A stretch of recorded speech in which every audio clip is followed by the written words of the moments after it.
Bom dia, todos aqui presentes. Muito feliz de estar aqui com vocês hoje, na universidade.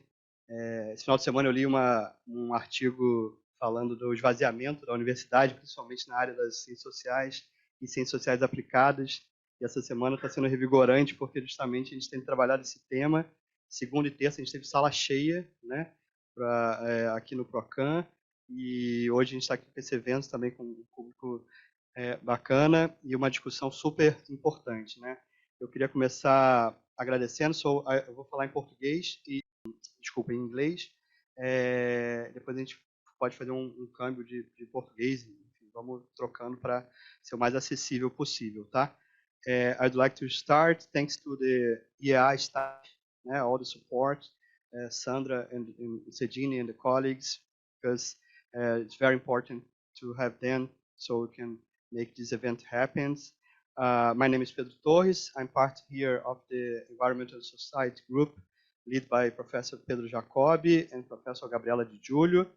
And this week we are receiving at Procam our graduate program in environmental science, Professor Isabelle Anguelovski from Universidade of Barcelona, part of our CAPES-PrInt agreement. So I'd like to also thank to CAPES that make this possible, also from the Procam staff that also did a lot of help with bureaucracy and all and make this happen.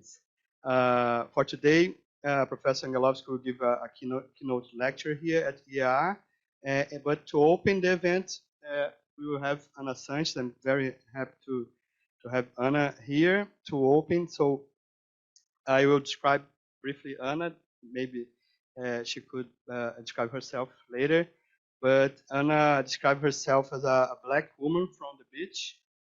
She's a researcher and also a research on race and social environmental inequalities through the perspective of environmental racism and decolonial ecology. She's a tourismologist, mastering in science from the Faculty of Public Health at USP, and currently a PhD student in social change and political participation at the School of Arts, Science and Humanities at the Universidade de São Paulo, Esta, USP Leste. And also she works as a project advisor at Instituto Polis, our partner here for this event today, and activist in the Brazilian Black and social environmental movement. So thanks very much, Anna. I'm very happy that you are here sharing your work. It's a pleasure to have you here. Ana will speak in Portuguese. Ana, muito obrigada, muito importante a sua presença aqui para a gente, o trabalho que vocês têm fazendo. Eu não vou adiantar porque quero que você fale um pouco e que a gente possa conhecer e multiplicar aí a luta que vocês estão tendo, tá bom? Obrigado e agora com você.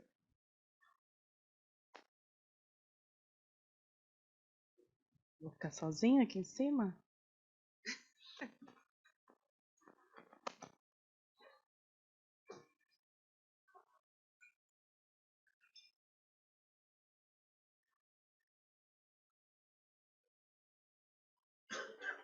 Sim, tá bom.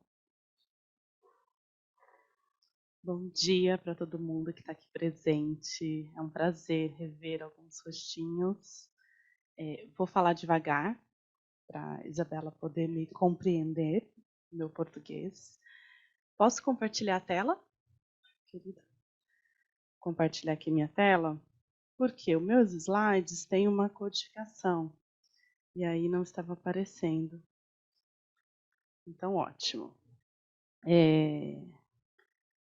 Aproveitando que tem gente online, eu vou fazer uma autodescrição. Então, eu sou uma mulher negra, estou de cabelos presos, uso uma blusa verde e um casaco preto.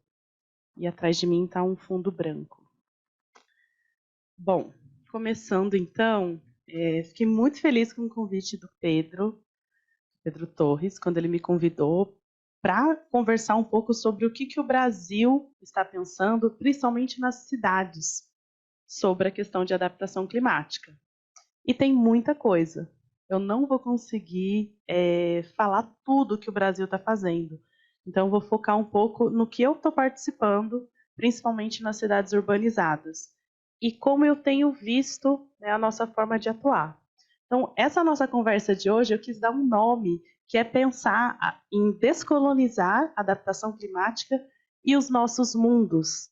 Eu falo de mundos, num contexto filosófico, realmente para pensar as variedades de mundos que existem, né, nas nossas vivências. Então, como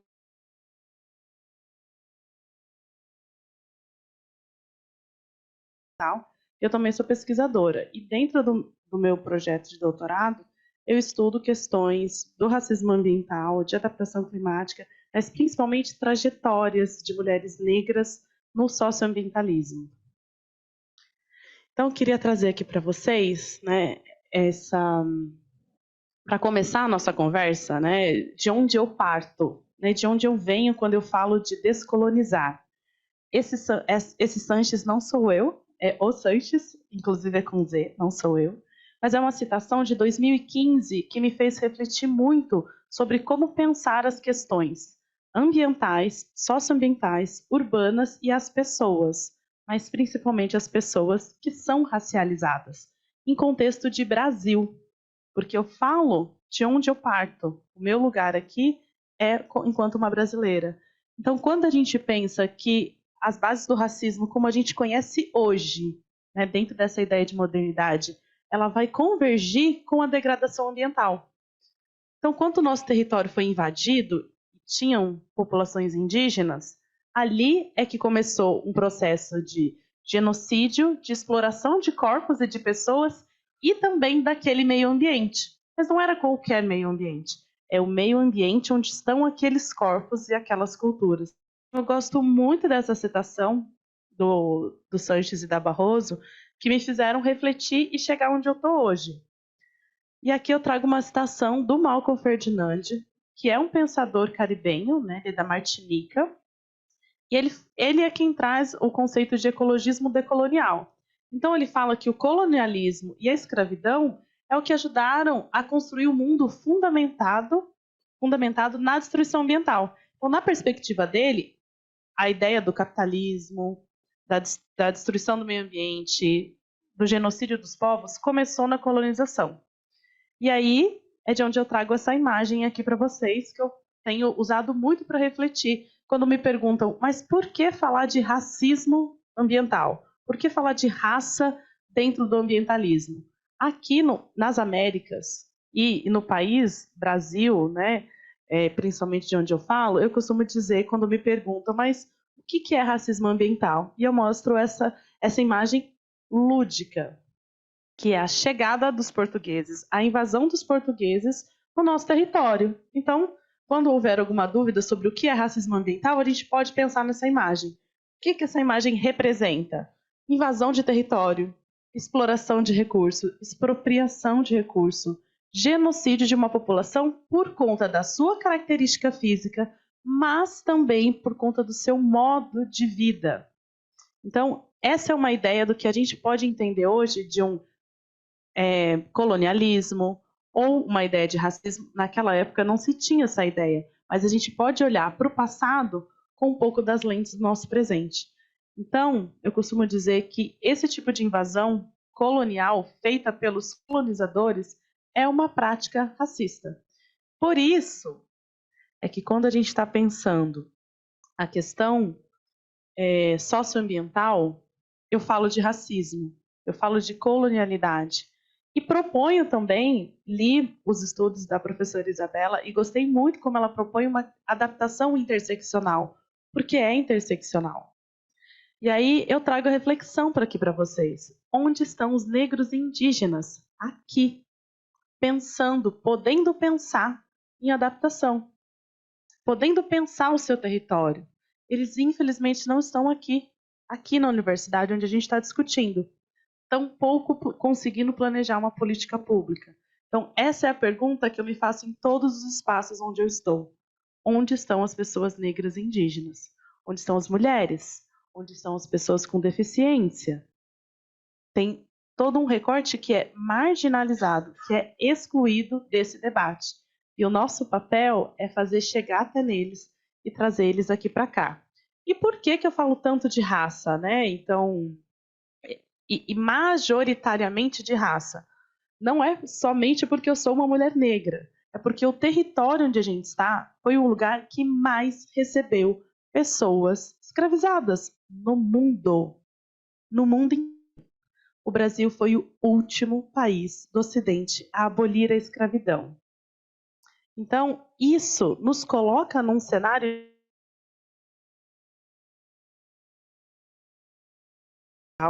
e é estruturante nas nossas relações, no nosso pensamento.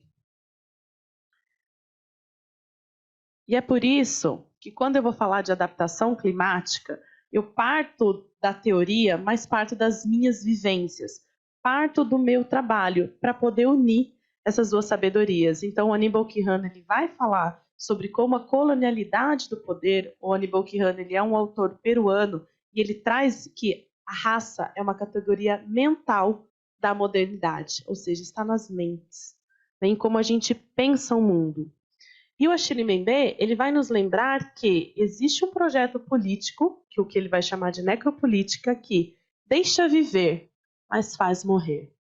Faz morrer contaminado, faz morrer em alagamentos, faz morrer intoxicado, vai fazer morrer de fome, de várias formas. E quando a gente olha quem são essas pessoas, né, a gente precisa lembrar, e eu trago aqui Bell Hooks, para nos lembrar que a gente vivencia nessa sociedade de supremacia branca, imperialista, capitalista e patriarcal, a gente não vai ter uma sociedade justa. A gente não vai conseguir pensar uma sustentabilidade justa, como pensa o professor Julian Eichmann, que parte também de um conceito norte-americano, mas ele fala sustentabilidade também é sobre pessoas. E não existe sustentabilidade só verde. A gente não pode pensar uma cidade que ainda aceite que pessoas estejam morrendo em alagamentos ou pela violência policial. Isso não é uma cidade sustentável. Então, dito isso, né, feito um pouco esse panorama para vocês compreenderem de onde eu parto, né, e quais são as reflexões que eu não faço sozinha.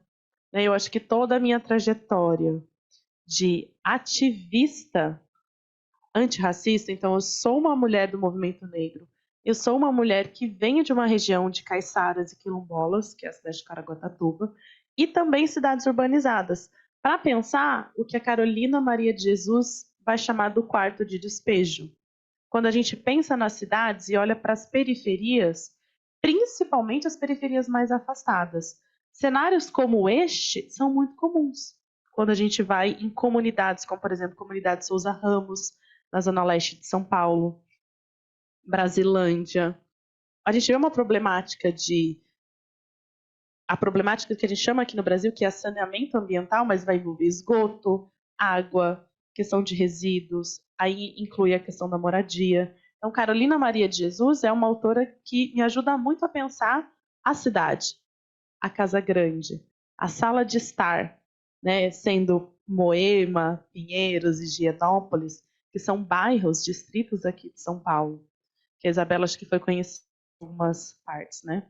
E aí eu trago aqui para vocês o caso do litoral norte, que é muito parecido com o caso de Recife, são outras cidades daqui e em outros estados, Isabela, daqui do Brasil. Então, São Sebastião é uma cidade do litoral norte, é daqui de São Paulo, que acabou de vivenciar em fevereiro deste ano uma das maiores tragédias, do que a gente chama de tragédia-crime, porque era premeditado, era previsível, assim como em Salvador, assim como em Recife, assim como como Petrópolis, várias outras cidades de norte a sul do Brasil eram previsíveis. Então, para vocês terem uma noção, as populações, né, moravam no que a gente chama de pé de serra. Pé de serra é na serra, né, ali da Mata Atlântica, Serra do Mar no litoral. E essas são algumas fotos do que aconteceu. Né? Uma chuva que foi muito grande, sim, de fato, foi muita chuva. A questão não é a chuva, não é o problema, porque casas em outros espaços não caíram. A questão é a falta de infraestrutura que essas pessoas estavam. E aqui é uma foto que eu queria mostrar para vocês, que para mim é a base de quando a gente pensa adaptação climática. O povo. Aqui são as pessoas organizadas dizendo o que elas precisam, fazendo uma manifestação. E eu queria que vocês reparassem muito nos rostos dessas pessoas, porque elas têm uma cor. Quando a gente liga a TV e olha quem são as pessoas que choram pela perda de alguém, essas geralmente também são mulheres chorando por seus filhos, porque a gente tem uma população de mulheres mães solos nas periferias. E aqui é a grande base para mim do que é uma adaptação climática antirracista. É começar ouvindo quem está no território. E aqui é alguma das manifestações que estavam acontecendo lá. Para contextualizar, eu trouxe essa imagem do Adriano Lisiero, que é do Geopanoramas, para mostrar para vocês por que a gente viu aquelas cenas. Aquelas cenas eram exatamente desse espaço aqui, ó. Então, esse lugar aqui, para quem está online não vai ver eu mostrando, mas acima, o que a gente chama para cima da pista. A rodovia Rio Santos divide o território de quem pode morrer e de quem deve morrer. Ou melhor, de quem pode viver e de quem deve morrer. Essa linha divisória, aqui embaixo, mostra onde estão as infraestruturas, casas de veraneios e populações mais ricas. Essas pessoas estão muito bem. No máximo, a casa ficou com lama e sujeira. Acima, a gente teve aquela destruição das fotos anteriores. Esse território aqui de baixo, perto da praia, eram territórios de quilombolas, eram territórios de pessoas indígenas que foram sendo empurrados para aquela região. Como? Através de IPTU muito caro, mercados caros, uma valorização desse território que fez com que essas pessoas precisassem ir cada vez mais para espaços mais baratos e sem infraestrutura. Ninguém escolhe morar numa área de risco. As pessoas vão por desespero, por não ter outra opção. É isso ou a rua. Então, o Adriano, ele mostra um pouquinho, né, como aqui embaixo a gente tem os terrenos planos, casas vazias, e mesmo as casas que estão, para quem conhece o litoral norte, em algumas partes de morro, elas estão seguras, porque elas foram construídas para nunca cair. E acima são autoconstruções, sem as infraestruturas necessárias, que realmente, e é todo ano, viu? Todo ano chove, não só no litoral como aqui, e todo ano a gente tem esses acidentes. Então, essas imagens do Adriano, para mim, fotos aéreas da região, eu gosto bastante de usar porque mostram bastante quando a gente fala do que é um planejamento urbano racista, porque isso é intencional, é um planejamento urbano. Eu não digo que não tem um planejamento, tem um planejamento, e é esse. E aí, trago aqui para São Paulo um outro item, vou passar rapidamente daqui. Pedro, você me avisa se eu passar no meu tempo, tá bom? Ok. Isabela, principalmente, que não conhece, esse é o mapa da cidade de São Paulo. E quanto mais escura as franjas, as bordas, são as populações negras. Então, aqui são onde tem mais pessoas negras. Quando a gente cruza esse mapa com alguns dados, a gente vai ver também que é o lugar onde mais falta água, o lugar onde menos tem esgotamento sanitário, o lugar onde mais tem moradias precárias, as famosas favelas, quebradas, vielas, né? Então a gente vai ter ali o que a gente chama de extremo leste, extremo sul, extremo norte. Mais população negra. Lembra essa foto aqui que a gente olhou? Como as pessoas vão sendo empurradas para o morro? Aqui as pessoas vão sendo empurradas para as bordas. Porque é mais barato, porque não tem interesse da especulação imobiliária em investir nessas áreas. No centro tem. Esse dado que eu trouxe, inclusive, é uma produção do Instituto Polis para falar sobre energia. A gente, quando pensa em energia, a gente pensa também na produção de energia, né, contaminação, problemáticas de alto custo, né, como, por exemplo, queima de combustíveis fósseis, são problemáticos para o meio ambiente. Mas quando a gente pensa quem é que consome energia, esse mapa mostra que quem mais consome energia são as pessoas na área central, porque tem capacidade de pagamento. Oi, Isabel.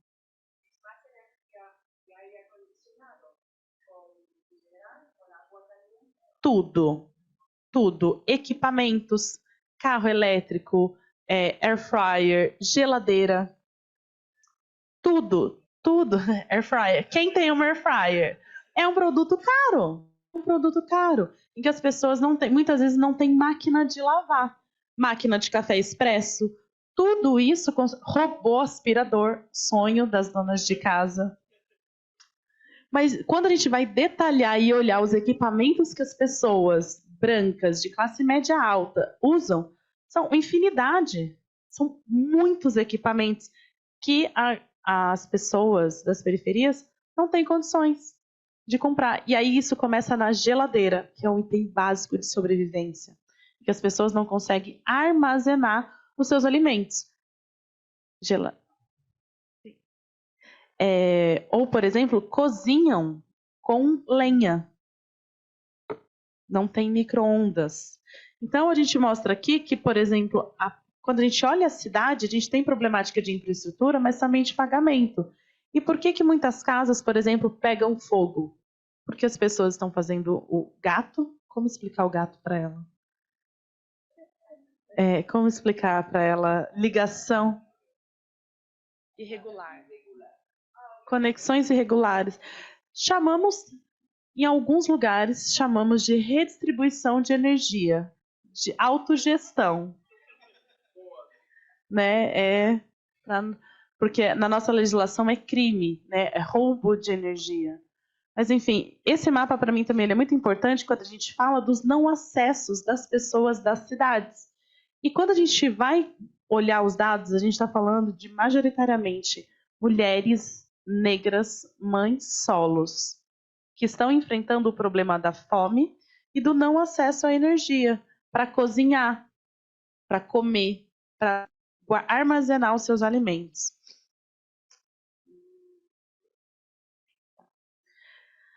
Essa reflexão é uma reflexão que eu fiz recentemente com a Isabela Santos, que é uma grande amiga e pesquisadora também sobre questões de racismo ambiental e meio ambiente. E a gente chega nessa conclusão de que é uma negação do direito à vida digna. É mais do que viver, é sobreviver. Então, negar o direito à vida digna para essas populações que são marginalizadas é uma forma de condená-las à pobreza, ao sofrimento psíquico e físico, porque é um sofrimento. As pessoas têm medo do barulho da chuva. As pessoas não estão conseguindo respirar. Isso é um trauma pós-tragédias que a população periférica enfrenta. Então, é condenar a esse sofrimento psíquico e físico, a marginalidade e uma morte prematura de várias formas de violência. Dito isso, aqui no Brasil, para quem não conhece, a Daniela do Greenpeace está aqui também, participa com a gente de algumas das nossas articulações. A gente tem muitas ideias e muitos projetos para pensar as cidades, né? A cidade aqui no contexto urbanizado, de Mata Atlântica, Cerrado, né? Cidades da Amazônia também, que também são urbanizadas, que é para pensar uma adaptação que seja antirracista. Onde eu trabalho, no Instituto Polis, a gente fez uma campanha de vote cidades justas. O que são cidades justas? São cidades onde uma população negra, mulheres, LGBTQIA+, pessoas com deficiências vivam com dignidade. E a base do que a gente chama da adaptação antirracista é construir com uma organização territorial articulada com o poder público. Então, ao mesmo tempo que a gente está na base, pensando e ouvindo, tem alguns exemplos de cartilhas de enfrentamentos territoriais para adaptação climática. Tem uma no Recife, que é a GRIS, e a Secretaria das Periferias, o governo do estado também já está pensando, já tem um manual para enfrentamento, mas a gente também construiu, ouvindo a população, a partir das nossas vivências, que são de movimentos sociais e organizações, construímos alguns elementos. Então, a gente lançou uma carta recentemente que chama por uma adaptação não racista, uma adaptação climática não racista. Depois eu posso passar o link para vocês, se vocês também quiserem conhecer e fazer parte. E aqui são alguns dos elementos que a gente coloca como importante numa adaptação, que ela é antirracista, mas ela também é interseccional. E ela pensa territorialmente, porque cada lugar precisa repensar seu espaço. Ela não é uma regra geral. Por isso que é importante que a gente construa de forma territorial. Então, mapeamento é muito importante. Treinamentos para a defesa civil e os órgãos, para atender essas pessoas, porque, infelizmente, a gente tem um problema que a defesa civil vai sempre ali para tratar o problema, né? Ou seja, o que a gente chama ali vamos perdas e danos. E a gente propõe que não, seja um trabalho anterior. Plano de comunicação para adaptação de mitigação das chuvas, ou seja, aquela população precisa saber, né? Mas também saber para onde ir. Né? Também ter lideranças comunitárias que tenham um plano de fuga. Porque não é só saber que vai chover, para onde essas pessoas vão? Estabelecimentos de centros de monitoramento, a gente tem aqui o CEMADEM, que é super articulado, tem também outros órgãos que cuidam de monitoramento. Plano nacional, então pensando acima, como que a gente pensa o Plano Nacional de Adaptação para diminuir, né, ou eliminar as desigualdades que são raciais, étnicas, gêneros, geracionais, sociais, entre outras. A gente também pauta a questão do acesso à terra. A gente precisa voltar a falar de reforma urbana, de questões agrárias, porque as populações não têm o direito à moradia fundiária, enfim. Principalmente a gente pensa na questão da população negra, que quando acabou a escravidão, elas foram jogadas num território sem poder comprar terras e sem poder trabalhar. Então, o nosso foco é a questão racial. Como uma boa comunicadora que sou, deixo aqui algumas redes de institutos, pessoas que pautam na internet, né, nas redes sociais, os movimentos a favor, né, de uma adaptação climática antirracista, mas principalmente que pensam um mundo com pessoas. Né? Não dá para a gente, a Chai Suri sempre fala, não dá para a gente pensar em proteger a floresta sem pensar em proteger quem protege a floresta. Ou seja, a gente também está falando aqui de populações, né, que tiveram os seus modos de vidas proibidos, como os próprios quilombolas, que têm infinitas formas de viver, com a ideia de preservar o verde. Então, vamos preservar o verde, retirando a cultura dessas pessoas. Então é isso, acho que eu passei um pouquinho, mas agradeço aqui a atenção.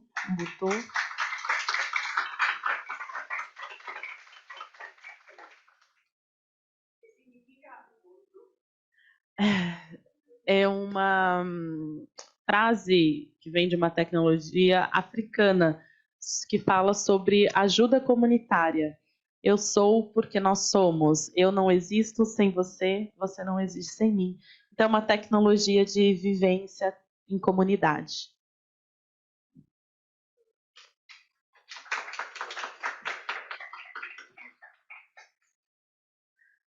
Uau, né? Queria super agradecer a fala poderosa, né, da Ana, compartilhando e também trocando e sugerindo e fazendo a gente pensar. E a semana tem sido assim com a Isabelle, essa troca, né, de experiências, né, do norte, do sul para o norte, enfim. Muito importante o trabalho que vocês estão fazendo e a gente disseminar eles o máximo possível, né? Now, I would like to invite Professor Isabelle Anguelovski from the Universidade Autonoma de Barcelona. She leads the BCNUEJ, the Barcelona Lab for Urban Environmental Justice and Sustainability. Angelovski has been dedicated to researching the interface between urban climate policy and planning, social inequality, development, environmental inequalities, and green gentrification. She's among the most cited scientists in the world, among the 2% most cited in the field of urban studies and planning. And in this lecture, she will present her most recent research on the theme of environmental and climate justice. So I think it's related to what Anna was showing to us in the context of uneven urban development and the greening of cities. So after Isabella talk, we will have a round of 2 or 3 questions from the audience here, but also if some questions arrive from the internet, the chat is closed, but they can send by email through our email, okay? So thank you a lot, Isabella. It's really a pleasure to have you here in the house. So please come.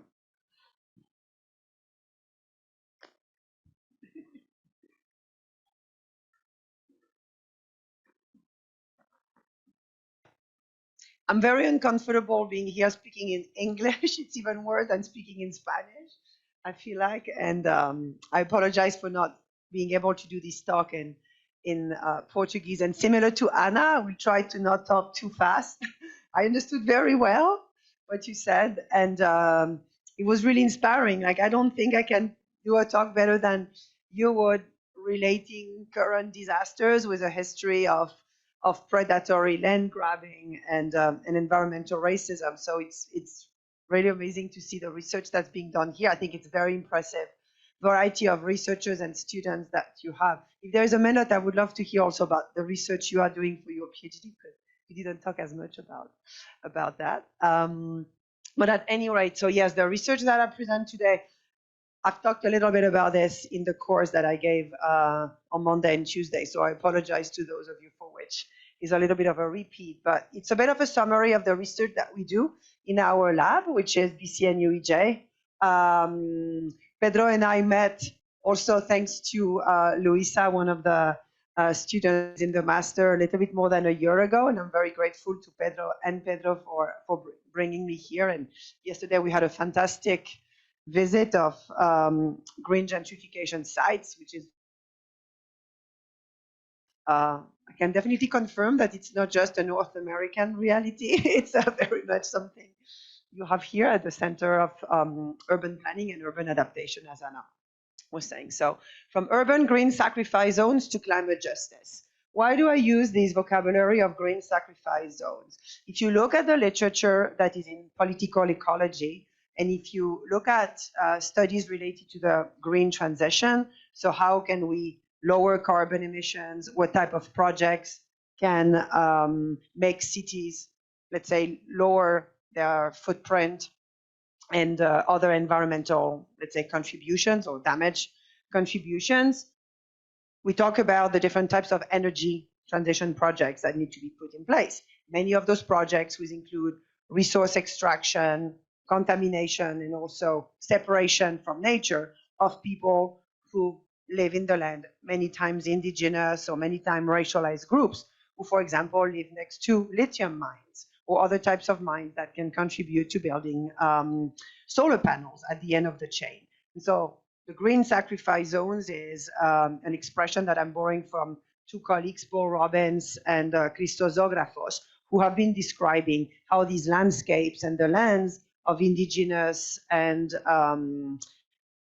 migrant groups have been literally colonized and being taken over to produce a form of green transition, right? So it's not necessarily access to nature, but it's a form, let's say, of fulfilling goals like the Green New Deal.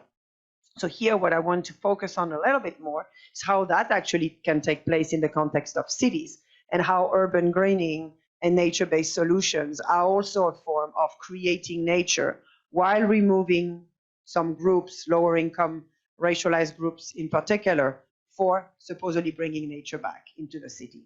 And at the same time, what type of alternatives do we have to create more climate just cities?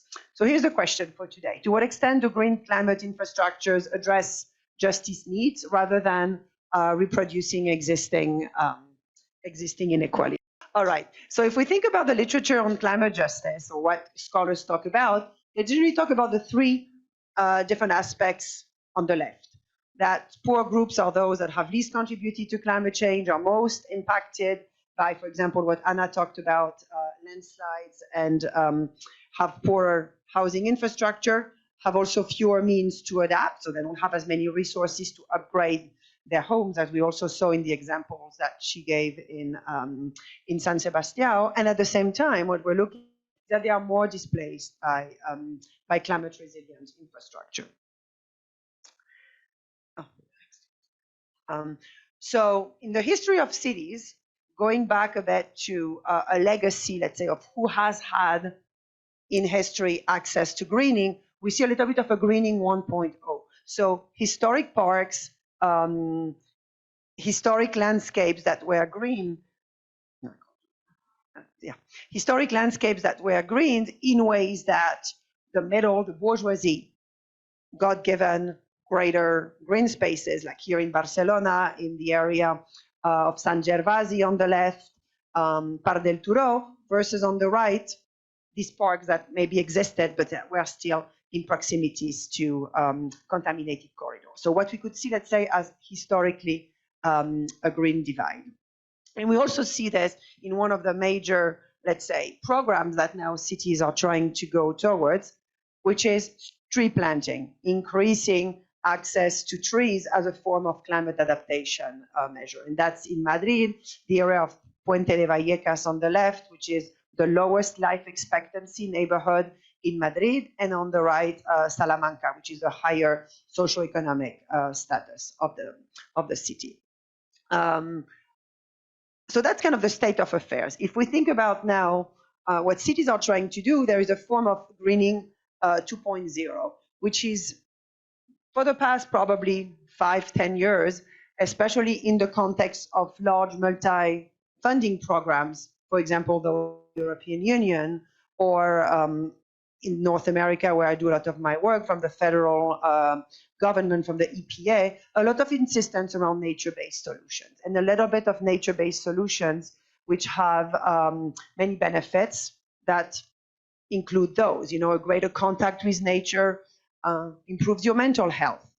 You also have the ability to lower the number of deaths during heat waves if, for example, you increase by 30% the amount of street trees. So selling, in some ways, cities that are articulating urban planning documents, strategies around urban greening for their multifunctionality, meaning they are kind of good for everyone. They are a solution that even will actually increase economic growth, which, as we know, is a little bit of a paradox if we try to have an economy that's a little bit less focused on productive industries and material extraction, etc.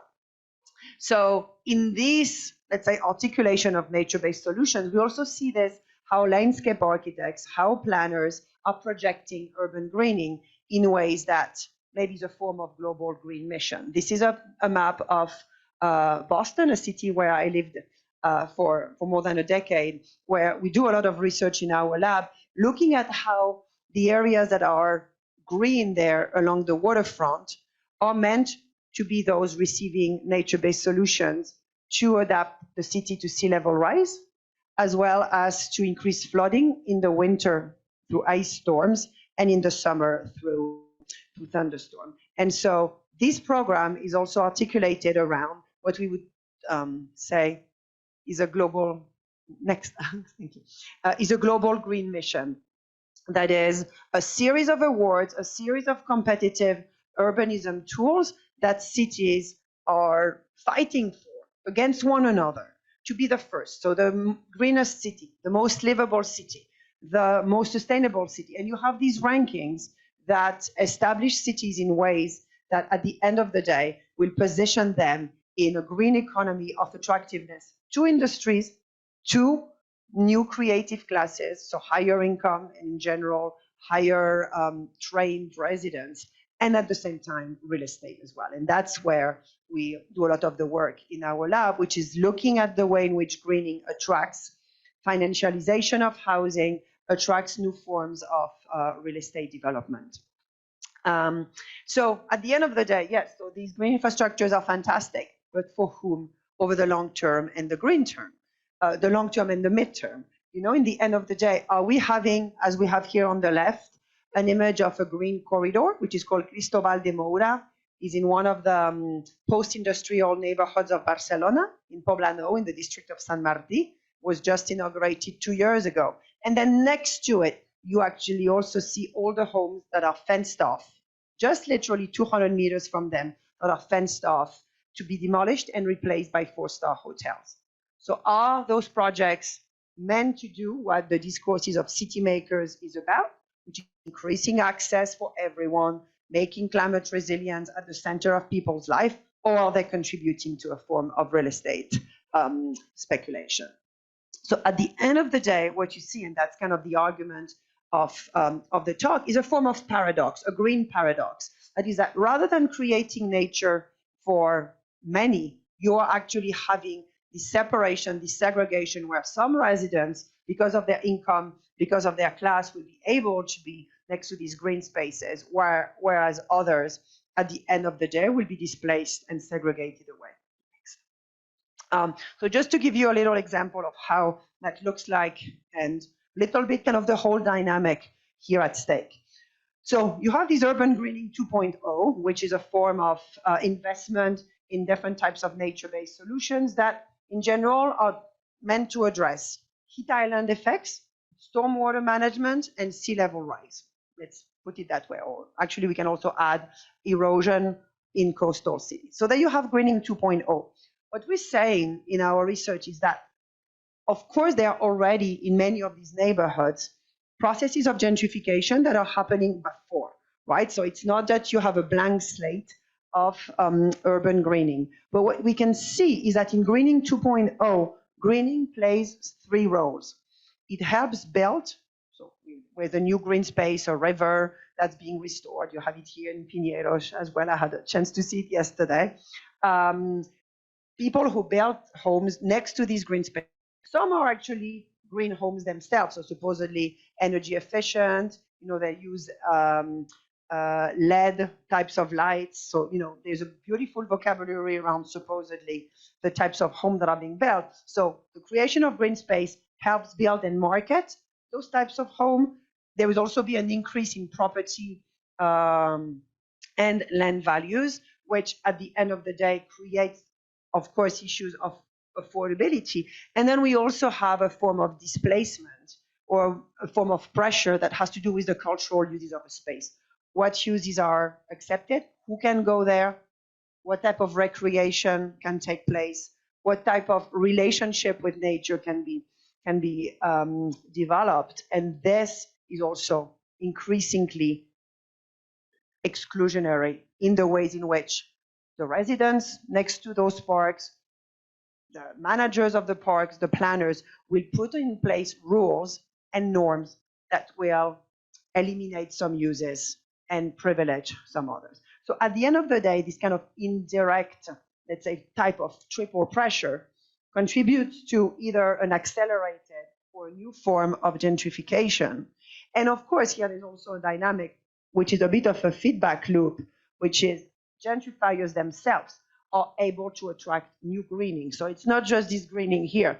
It's an accelerated form of greening because their capacity to attract political advocates for them, to do lobbying, to do different types of advocacy that will make greening come to them. So at the end of the day, there will be external investment of greening, so new investors coming in and greening the neighborhoods themselves, or residents at the end of the day. So let's say nature becomes more concentrated in some neighborhoods over others. So, and you see this feedback loop here. Then, of course, you also have a direct form of displacement, which is when greening itself takes over an area that was lived in by residents and was a place that had homes in it. So you replace homes for nature. And what we try to say also in our research is that it's not always that it is greening that produces or accelerates gentrification, is that even if there is not that process taking place, when gentrification takes place in an area that is being greened, you will have this process of gentrification taking place and this process of displacement in global cities, in cities that are, let's say, part of global speculation processes. Because I'm not going to tell you that this happens in a tiny village in the middle of rural Brazil. That's a different situation. We have to place here this research in the context of global cities, of connected cities, and of cities where housing is increasingly financialized. That is, it's not just a tool for living, it's a tool for investment of people who won't even be in the city, but it's part of global investment markets. Oh, sorry. Right.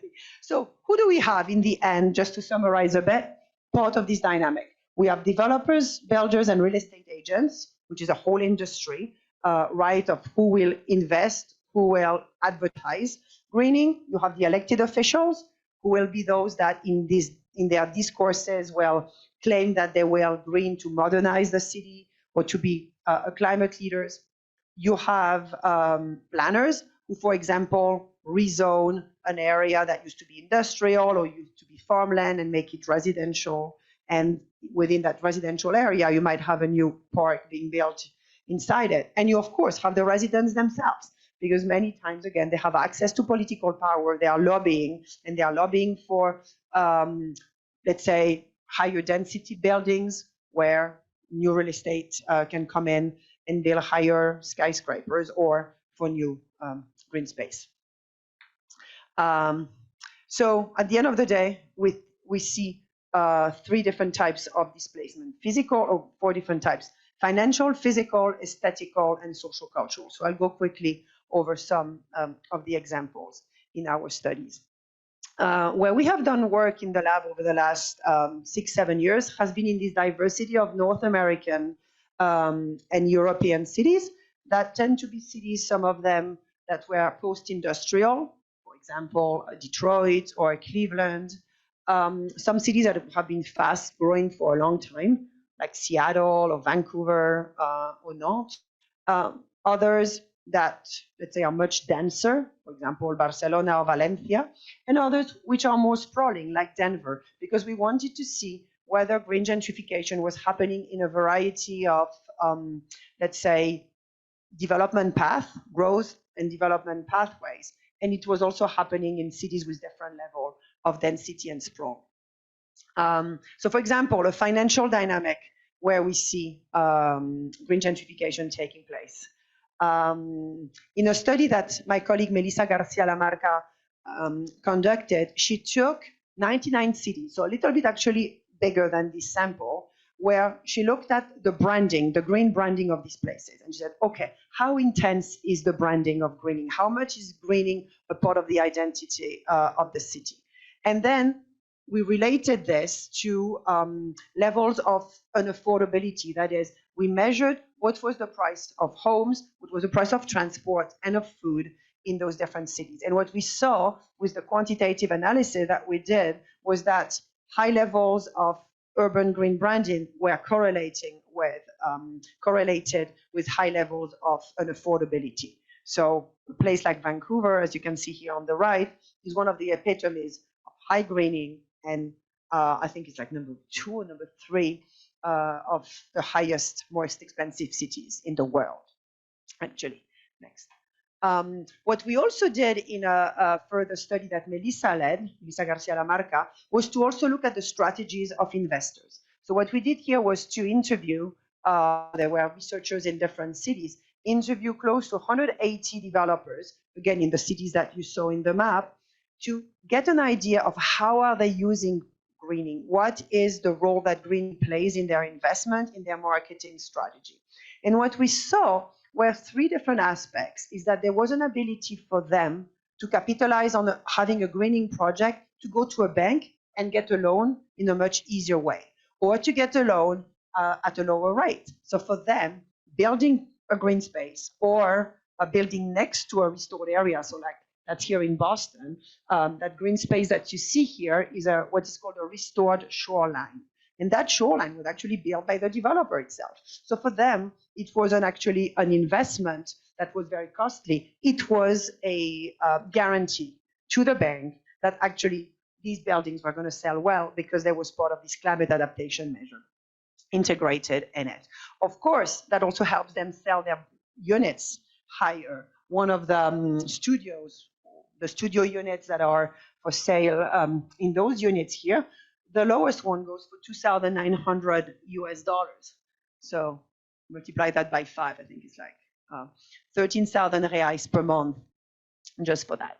So at the end of the day, there is a form of a green grabbing object, like a triangle, where land that was maybe contaminated, lower value, if you are able to literally transform the land a bit as a form of settler colonialism, many of these lands are actually in the vicinity of working-class migrant neighborhoods or people of color neighborhoods, you have a triple form of value appropriation that developers capitalize on.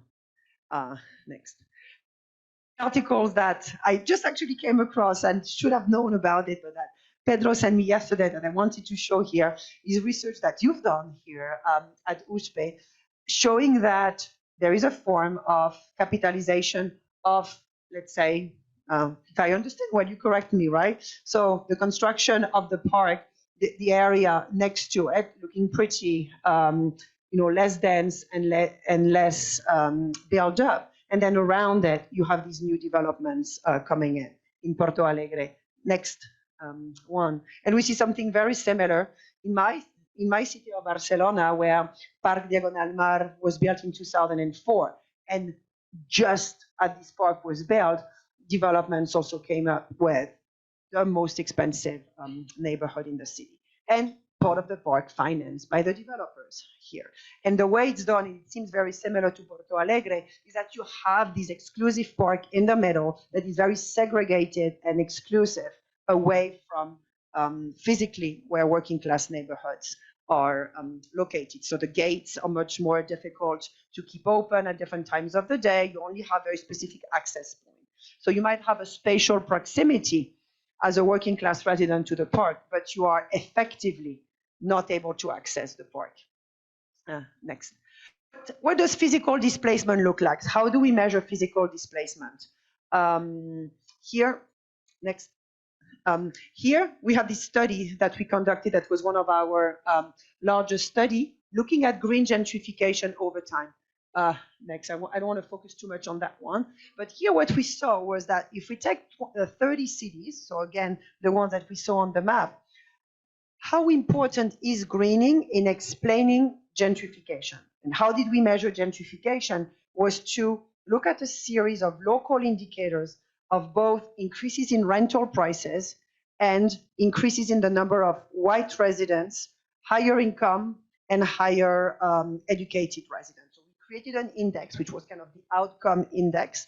And then, let's say on the left of the equation, you had the independent variables. You had the factors that could contribute to gentrification. One of them is greening. Another one was new transit. Another one was proximity to the city center. Another one was increased density. And another one was real estate development. And so what we saw was that, okay, first of all, is there green gentrification? And second, how important is greening in explaining gentrification in comparison with other indicators? So in the previous slides that I didn't show much in detail, what you could see is that 17 out of the 28 cities that we took in our sample had processes of green gentrification. Some of them sustained over time since the 2010. For example, Seattle, Atlanta were some of them. Some where you have it sustained but growing, intensifying, like Barcelona. And some where it's only recent. So the city in France called Nantes, that I talked a little bit about earlier this week, is a French city where social benefits were at the very center of how the city defined itself in the 2000s. But now it's a city that wants to open to Japanese investors in particular. It's very clear when you look at the website. Don't know why this obsession with Japan, but it's very there. And nowadays there is a mapping. Nantes becomes on the map of investors and of tourists, and the prices have immensely grown over the last 10 years. And so that's the different trends we've seen. Now, if we look at how important is greening in gentrification, we have three categories. We have the lead characteristics, where greening is the most important factor that explains gentrification. That it's not real estate, it's not proximity to the city center, or it's not new transit lines. You have this in the series of cities, which are cities where large-scale greening took place, like Atlanta, that has a green belt all around the city called the Beltline. You have this in Vancouver, which also has had a very large-scale policy of greening. Copenhagen, which is always taken as the greenest city in Europe, I love talking about that, and also one of the most supposedly climate resilient. Then you have integrated green gentrification, where it is greening together with other factors that produce gentrification in real estate. You saw that in Barcelona. And then subsidiary green gentrification, which is that greening takes a role, has a role in gentrification, but it's a little bit more marginal. That is that gentrification is driven by other factors. For example, in Washington, it's very much commercial gentrification and real estate gentrification, but greening accelerates it, adds a value, and accelerates the process in ways that makes gentrification be more intense and be more rapid. Next. Next. Social cultural gentrification, how does that manifest? A few years ago, one of my colleagues, Emilia Oselovic, led a study that was in Barcelona, where we looked at, okay, how are people using spaces in green gentrifying neighborhoods? And so what Emilia looked was to take 4 different green spaces in neighborhoods that were either early gentrifying, which were these two spaces here, Superia and Lacuna in the Poblenou neighborhood. And then she looked at the high level of gentrification that's in the city center. So if you've been to Barcelona, it's the most touristy part of the old town. And so she did surveys with families, with schools, and also interviews with parents, where she asked them, how do you perceive those spaces? Do you go there? Do you use them? What relations are being built in those places? And what she saw was that literally families reported that they don't use a space anymore, that they perceive the space are exposed to crime and tourism activity and crime related to too many tourists, that the space has been invaded by other types of practices that kids of these neighborhoods don't feel related to. And there is in general a sense of loss of community cohesion and place attachment. So it's not just that you are losing your home, it's that you are losing your space even if you live around it. And for example, here in the Pou de la Figuera, which is in the old town, you have all of these buildings here on the side that the city has actually rebuilt as public housing or social housing, and now the residents have access to this neighborhood, can remain there, but they call this area La Plaza Negra, the black square that they don't want to go to. Next. And some quotes where you can see social cultural displacement. For example, in Montreal, one of the spaces that's being rebuilt is a canal called the Lachine Canal that was cleaned up a little bit, actually the process of the Pinheiros River here, when you think about it. But what are people saying? We have a lot more police in the neighborhood than we used to have and do patrols of the park. So it's harder to have a healthy mix of people in the places. In Dublin, where you have had very visible new parks in a neighborhood called the Liberties, what do people say? We feel so excluded from it that it's a deep anger, it's a big anxiety and a deep feeling of isolation. And then finally in Washington, D.C., there is a project that I showed to the class on Tuesday where, and I'll talk actually a little bit about it afterwards, where there is a plan from the city and a nonprofit, 2 sides of a river, which is called Anacostia, one very white and one very black, with a bridge that's called the 11th Street Bridge Park Project. And the project is not there yet, but what residents are saying is that when they are done with the park, most of us probably won't be able to enjoy it. We will be good enough to serve you Slurpees, which is a form of drink, and hot dogs at the River Festival as workers, right? But not, oh, thank you. But not to live there. So the sense that this space is not for me. Next. So what you see at the end of the day, going back to what Anna was talking about, is a form of overlapping, accumulated, or here, compounded environmental racisms. That is that people have lived through layers of history of land theft that have included different environmental racism components.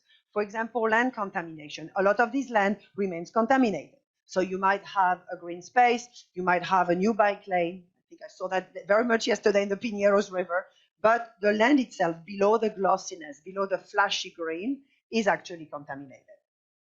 Then you have this whole land theft and settler colonialism, right? The area supposedly sold as being unused, vacant, under-considered. In the case studies, Pedro, that you had, I forgot the name of the park in Rio, you even had you had favelas there, but then they became replaced by the greening, right? So maybe the greening has a value, of course, and it provides recreational and climate benefits. Yet, where are the people going, right? So it's an ongoing legacy of land theft and settler colonialism that you see in a lot of those green projects. Then you have what I just shown, an exclusive and privatized use of greening in the context of white supremacy. Then you have the economic racism, because who is able to have good jobs, good businesses, and good housing that is affordable in those places? Not many. And many times, actually, when residents try to access loans, they are refused those loans, or they are given loans with worse lending conditions. Then you also have a remaining territorial stigmatization. That is, this territory is still in some ways seen as a no-go zone, or if the park borders a working class neighborhood, those neighborhoods are still seen as a form of ghettos that the politicians or the media talk about. And then finally, you have something we haven't talked about yet, but I think Anna's presentation was very good at showing, which is, okay, who has political rights? Who can organize effectively to advocate for a form of more just green city? It is not many times the residents that are being displaced there. So again, this form of compounded environmental racism that we see in a lot of those green projects. Next. So at the end of the day, back to climate change, what do we see? We see a form of exclusive climate protection, insecurities, and maladaptation. So in an article that we wrote a few years ago, we kind of tried to also bring climate gentrification to greening projects. And what we saw with climate gentrification is the way in which climate resilient projects, many of them around nature-based solutions, are those where there will be greater risk displacement from this infrastructure and its gentrification risks. So one of my colleagues, Galia Shokri's study, very much shows this dynamic in a place like Philadelphia. And that's, of course, a different type of methodology, which is here, what did Galia do? She took the census tracts of Philadelphia between 2000 and 2016 and was looking at where Black residents have moved over time during those 16 years. The areas in red here are the areas where Black residents have been displaced to. And here on the right, the orange polygons are the areas where the Hispanic residents have been displaced to.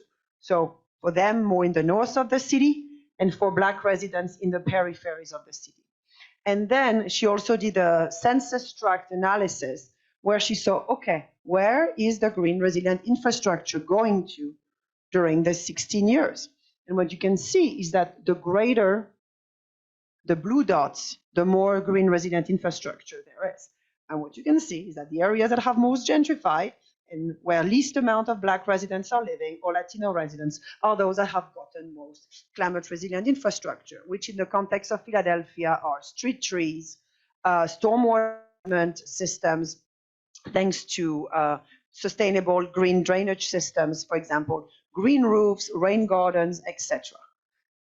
And so at the end of the day, what do you see? Is that you see that historically, those who have been more protected from climate change in recent times tend to be, of course, gentrifier and white residents in particular. So there's a very deep, let's say, racial aspect in this unequal climate protection.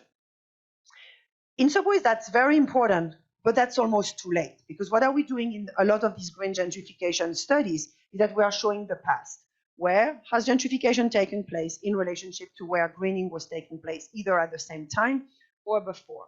What we're trying to do now in a new study is to think, okay, knowing where plans have been written for neighborhoods to become greener, knowing where green investments are starting to go and are increasingly going, which neighborhoods are more vulnerable now to future climate gentrification. So if we simplify it, we're trying to predict an area vulnerability to climate gentrification via greening through different aspects. We have, for example, a census tract. So part of a neighborhood has exposure. So going back just quickly, what creates vulnerability in the literature on climate vulnerability? It's exposure plus sensitivity minus adaptive capacity. If you upgrade to adaptive capacity, you are less vulnerable. So the exposure is new green spaces. So which areas, again, are going to receive greening in the future.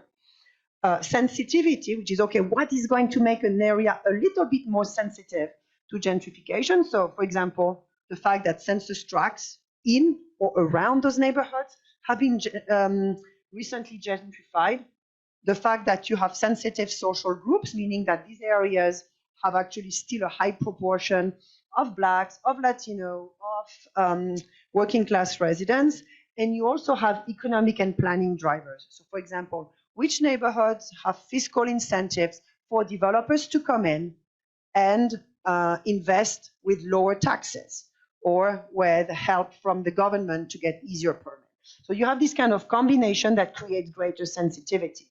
And then you have adaptive capacity, which is, okay, this is going to be less worse in terms of displacement if there are also community and public resources for residents to have access to, for example, nonprofits that advocate for environmental racism, against environmental racism, or you also have the stocks of affordable and public housing. So you need to map those to be able to understand what might actually mitigate this displacement. So we're going to do this now in Boston and in Barcelona. And what the study is meant to do is go a little bit further than this study that Galia also led by actually also saying, okay, it's not just what we as researchers are saying is vulnerability to climate gentrification. What are the perceptions of residents on the ground? What are they seeing in terms of the pressure that they're already living? So it's really building in citizen science and neighborhood-driven knowledge and expertise to predict future climate gentrification. So for example, in the study that Galia had led as well, what you could see is that the areas that are in the future, what she saw as the most vulnerable to climate gentrification, are in the city centers, or them that are already gentrifying, and at the same time where there are different types of programs to bring in investors. Next and next. I'm not going to talk about that as much. Yeah, next. So just to conclude this, the biggest part of the presentation, which is on green sacrifice zones. Generally speaking, we talk about green sacrifice zone in the context of the green transition, especially in relationship to energy projects. Here we see a similar dynamic where certain communities and neighborhoods come to be sacrificed and deprived of protective nature, or actually lose new access to natures for others to thrive in. And next. Okay, so if we think a little bit about what can be done about it, because that's very depressing what both Anna and I have been talking about. Although she actually also already talked about the types of community mobilization and support from the state. So we see in a way 3 different types of interventions, right? New types of policies, new types of planning tools, and new types of community activism towards greater climate justice. In a report that we published a year and a half ago called the Policy and Planning Tools for Urban Green Justice, we took the interviews that we conducted in the 28 cities that were on the map. So what we did at some point, just around the pandemic, was to conduct 500 interviews in different cities in North America and Europe around different aspects. What are the dynamics of green climate gentrification or green gentrification in general?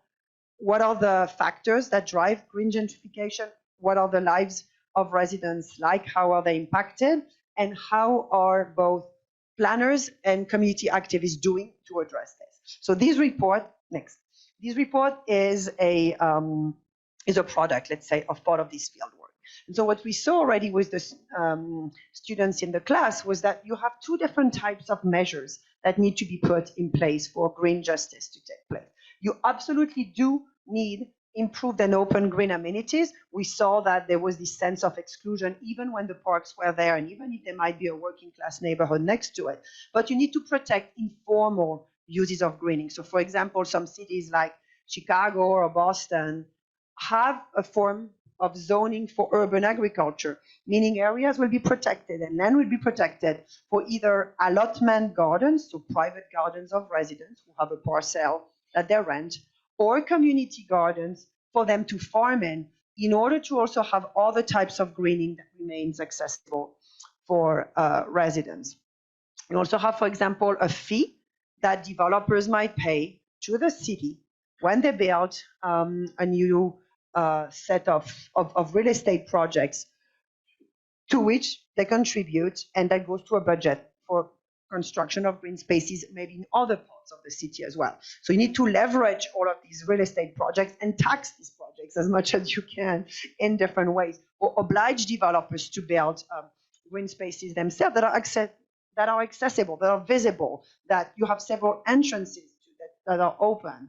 One of the things that we saw yesterday that for me struck me in the spaces in São Paulo is how many gates you have, but you have to go so around to get into it. This is not an accessible space. It is just a manicured space for bird's eye view, but not for use.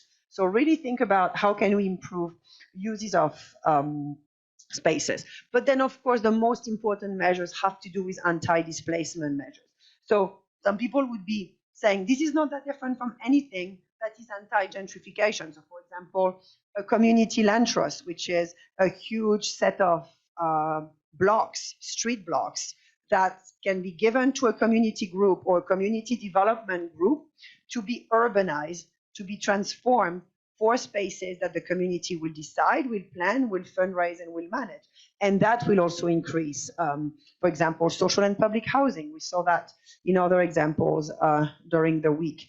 You also have the question of property taxes. People are displaced not just because rent becomes higher up, but because their property taxes, if they are landowners, if they own their homes, increase. And you see that a lot in American cities. I don't know how important property taxes are in Brazil, but you see a lot of displacement in American cities because of increased property taxes. So Philadelphia, going back to Philadelphia, has a limitation of freeze to property taxes in gentrifying neighborhoods.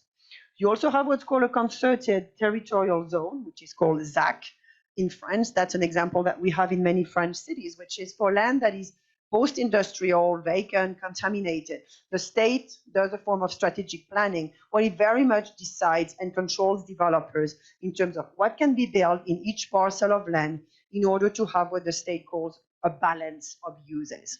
So you might have an elderly home, you might have a daycare, you might have schools, and if you have real estate and if you have greening, it is done in the ways in which the state will decide exactly what type of income rates are going to be sold, or let's say at which level of income will certain units be sold. So there's a very strict regulation in order to, even if you might have gentrification, you might not have displacement. So in Nantes, for example, which is one of the cities where you see green gentrification, one of the core city measures is to say for every 100 units of housing being built, 56 of them, so 56% of all of housing needs to be either social or public housing. Huge. It's the large majority of housing that actually goes to social uses or public rentals. And that's, of course, an extremely important way to address gentrification. And the state verifies it, because in a lot of places what we see is that, yes, there might be what's called inclusionary zoning, which is private developers can build higher or can build denser or can just build if they include 20% or 25% of social units, but they don't do it at the end of the day, or they do it in the periphery where no one wants to live. So in France, I would say, even though there are other problems in my country, as you can see in the news these days, and it's a very repressive state these days, the local policies, because it is a local Nantes and city policy, can be very, very progressive. Then you also have places like Vancouver or where Seattle, global cities that has a lot of investment, especially from the Middle East and China, where most of the luxury units are not even lived in. So it's not even a place for home, it's a place for speculation. And what Vancouver has done is a tax on empty units, so that to try to at least make more units available and discourage. You need to have a very, very high tax for this to really work at the end of the day. But still, you also have other examples like right to return policies. Portland in Oregon has this, which is that for new buildings, mixed use in general, so commercial and residential and greening that are being built in gentrifying neighborhoods, the city gives priority to residents in gentrified for being the ones coming back to those areas. So it's the right to return of people that have been gentrified away. So you can do really very progressive stuff. It just needs to be enforced also at the end of the day. You also have the role of coalitions, right? Multi-sectoral and cross-expertise coalitions that will also be the ones, so a series of both nonprofits that can raise money, that have this capacity to fundraise, and residents and activists that can work together with them to advocate and to claim greater rights in ways that can strengthen what we call community infrastructure. So community infrastructure, it's not just a question of political capacity, it's economic and social capacity. Next. So some of the work that we see many coalitions that are doing green justice work do is that they will have three aspects that they work on. They work on affordable housing outcomes. So for example, they build what are called community development corporations, which are semi-nonprofits that are able to raise money to credit unions and local banks and then buy buildings that they will then convert, all buildings, decrepit buildings, that they can convert into social and public housing. So that's really an interesting combination of fundraising, construction, and this ability to just basically build housing that is more socially driven. Then you also have the use of data science and technical knowledge in community planning to achieve affordable housing outcomes. What am I talking about? You have a lot of organizations in the one that we studied in the US in particular, where they are training regulations, zoning processes, planning and strategic planning processes in ways that they can then participate and advocate for their rights. So there's a lot of political education that goes in to actually also have affordable housing. And I won't detail this too much, but I think it's an interesting combination of affordable housing, political and policy advocacy, and networking between groups and alliances, and then also doing community programming. That is, many of these nonprofits, what they want is the space to be used by the residents. You need to occupy the space. You need to claim the space in ways that it doesn't become a white gentrifying space, but a space for kids and a space for the elderly in particular. Next.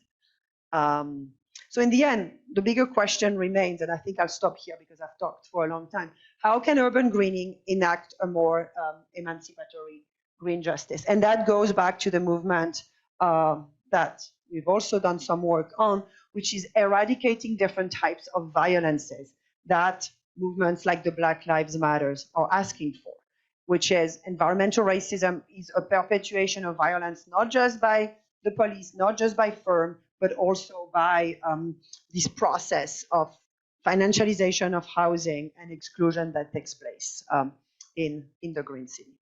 So thank you so much for listening, and I look forward to the discussion.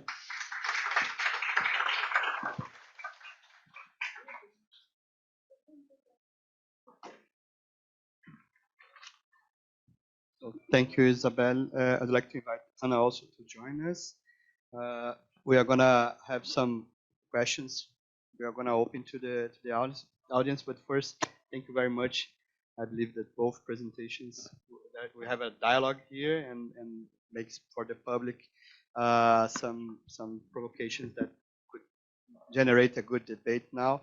And I also have one question from the internet, but I would like to start with the public, the audience here.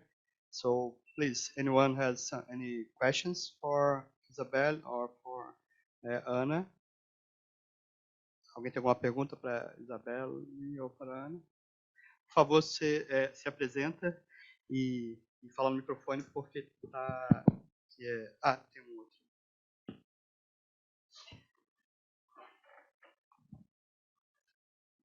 And hi, Professor. Hi, Ana. I work with Ana Instituto Polis, and I'm also a postdoctoral researcher here at at the Program for Global Cities. And I would like to know if you have any data, disaggregated data on gender impacts on this green gentrification study. And also, I don't know, I would like your opinion, because here we have a plan approved by law. For example, in the city of São Paulo, every city which has more than 20,000 people as residents has to develop a master plan. So we have here in the city of São Paulo. But we know that the problem, all those mechanisms to try to control real estate investment and displacement of vulnerable people to the peripheries, they are on this master plan. But the problem is how to monitor and to scrutinize local governments to effectively monitor how this plan is being implemented. So we have this, but legally is there. We have the mechanism, but in practical terms, it doesn't happen. So I see that all your presentation on this anti-displacement is really related to all this discussion we were having last week of the revision of our master plan, and we know that the problem is going to be permanent, because the solution is there, but it's not being implemented. So I don't know if you had any best practice on how other cities could deal with this, because the problem is fiscalization. It's monitoring how this law is being implemented, how real estate is being monitored, and the problem is like local government doesn't have the power, the political power to interrupt all this gentrification that's already taking place here. So I don't know. I know that there's a recipe to respond to this, and I know that there is no answer. But I don't know. Maybe from your perspective and from your research, you saw this also happening in other cities. So maybe we can have your thoughts on this. Thank you very much for your question. Bruno, please. Hi, Isabelle, again. Good morning for everyone. I'm Bruno. I'm a postdoc researcher on the Federal University of ABC region here in São Paulo. Isabelle, we talked a little yesterday, and I already read a couple of articles from you and your researches. But today, with your presentation, I think we have a lot to discuss and to deepen the dialogues, because we have research in the University of ABC that we are studying the what we are calling the Luciana Ferrara, which is a colleague from the university, is calling the transition from industrial metabolism to real estate financial metabolism. And we have an article under review in the Journal of Urban Affairs, where we explore some cases in São Paulo, in that we created 4 categories of what we are calling the capitalization of nature, the precification of nature in the real estate products. And these categories are the greening inside, like we saw yesterday in Jardim das Perdizes, when the real estate creates a green area inside the projects, sustainable infrastructure when we have like water reuse, etc. Proximity to parks when we have real estate products that are close to already given infrastructure of parks and green zones, and green and energy certifications. And what we saw in this article in our research is that all these categories they contribute to raise the prices and to and very in a way you said that they contribute a lot to for these products to get a more valuable in the market. So I just wanted to comment that I think we have a lot to discuss, and in a way of everything of this contributes to a green gentrification process. Just wanted to comment. Obrigado, Bruno. Eu vou fazer uma da internet. I will do one from the internet to Ana. So we will close this first round of 3. So we have one here from the audience, from Robson Moreno. He's a PhD student from Universidade de ABC. Para Ana, né? Uma transição para uma cidade sustentável, a transition for a sustainable city. In fact, especially in the global south, especialmente no sul global, adding minorities, minorias, women, black people, populações originais, LGBTQIA+, really equality and resilient city is really possible under the capitalism. É possível no sistema capitalista. Obrigado, Robson, pela pergunta e o desafio. So we can start. Grande questão, né? Pode começar.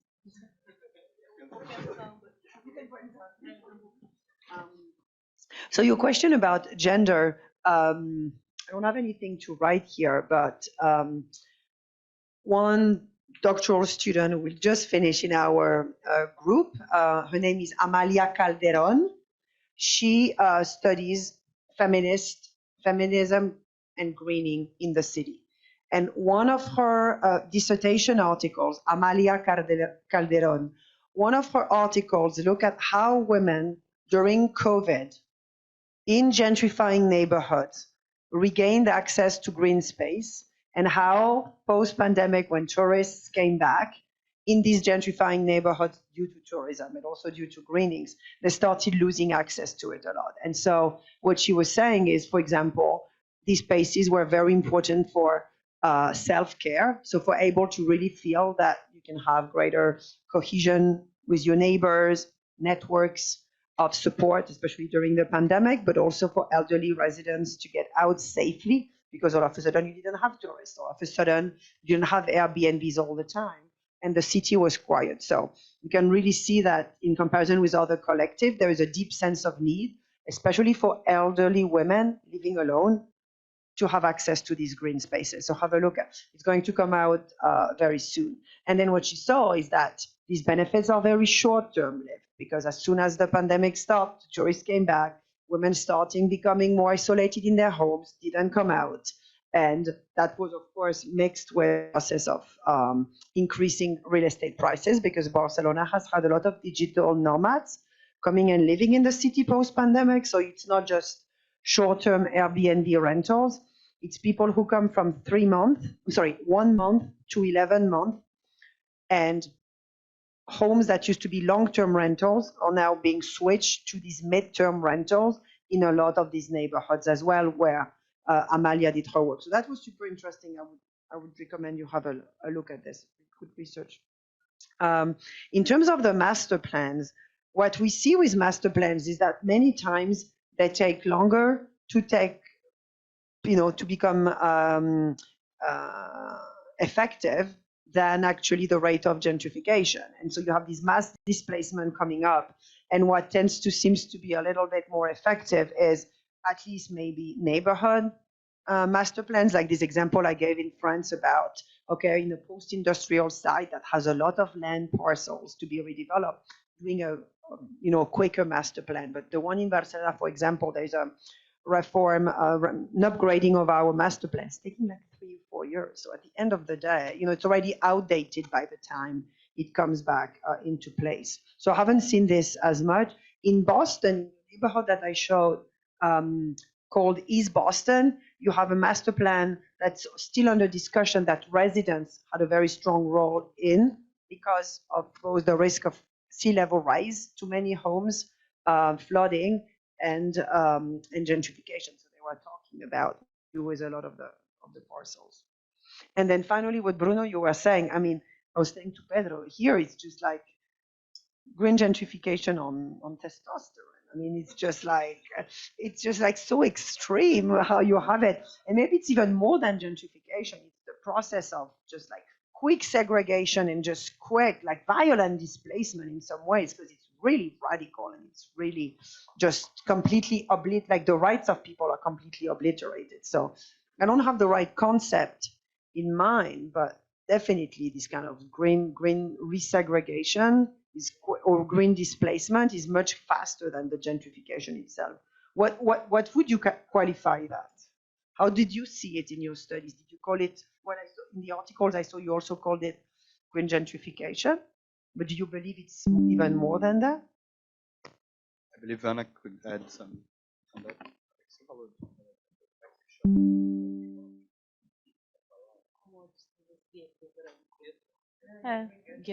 Gueto branco e verde, né?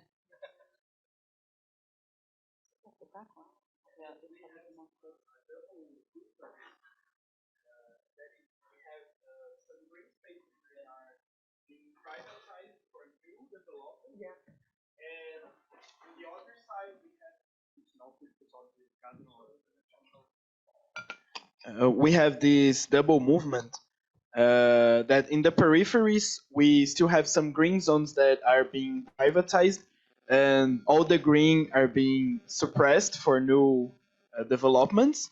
We have a lot of conflicts about it, even with indigenous people. We have in the north of São Paulo an indigenous community that they're fighting against new development in their territory. And in the other side, we have something like Jardim das Perdizes in the very center, in the very core of the city. We have old industrial zones that are getting greener, but greener for the higher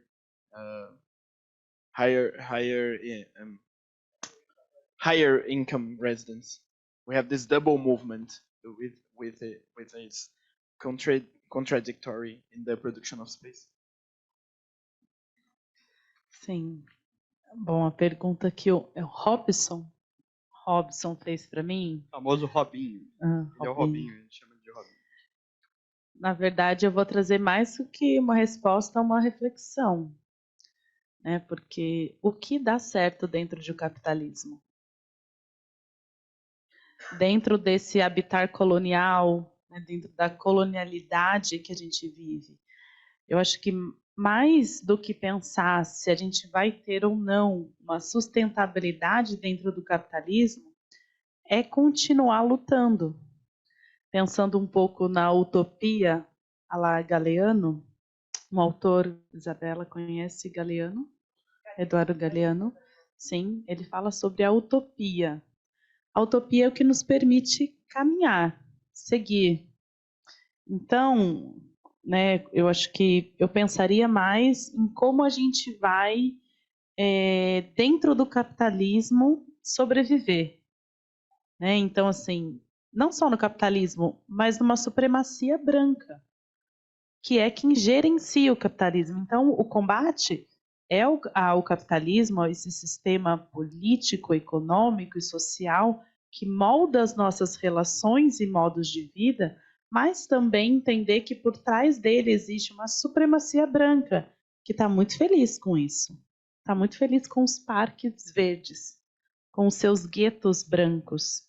Um professor Tiaraju, Pablo, que estuda periferias, ele fala muito sobre como que a gente precisa pensar e combater esses guetos brancos que são também ricos. E, além disso, entender talvez essa estrutura, que além de capitalista, além de supremacista branca, ela é patriarcal. Então, dentro do capitalismo, da supremacia branca e do sistema patriarcal, não há felicidade para a gente, para nós, classe trabalhadora, né, pessoas que estão aqui pensando, né, numa sociedade mais justa. Não tem sustentabilidade. Qual é o nosso papel?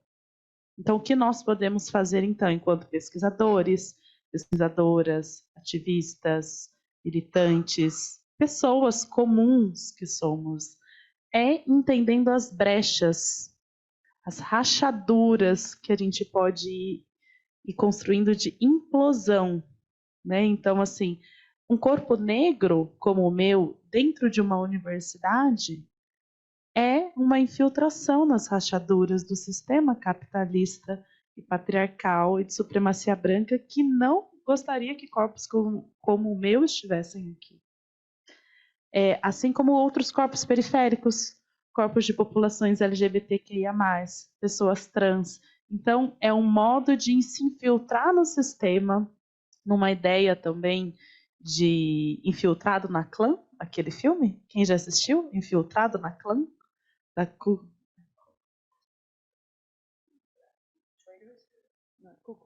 Klux Klan. Yes, infiltrate.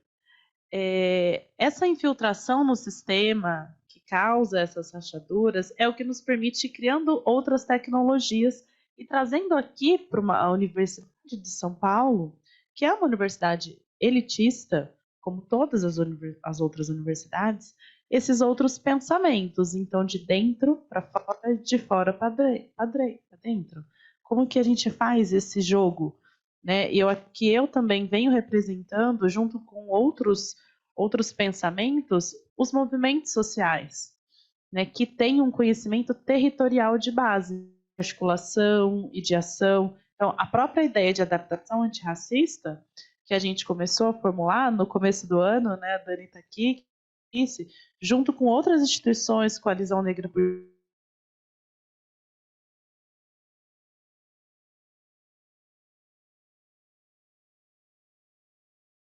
grandes chuvas de verão, em como repensar, já que temos um novo governo, melhor, muito melhor do que o anterior, como a gente começa, então, a repensar o planejamento das cidades, para que seja bom para pessoas como nós.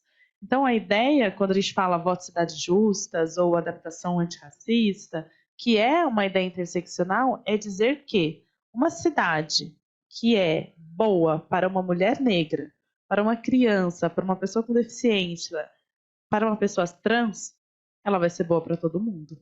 Então, acho que é mais ou menos essa reflexão.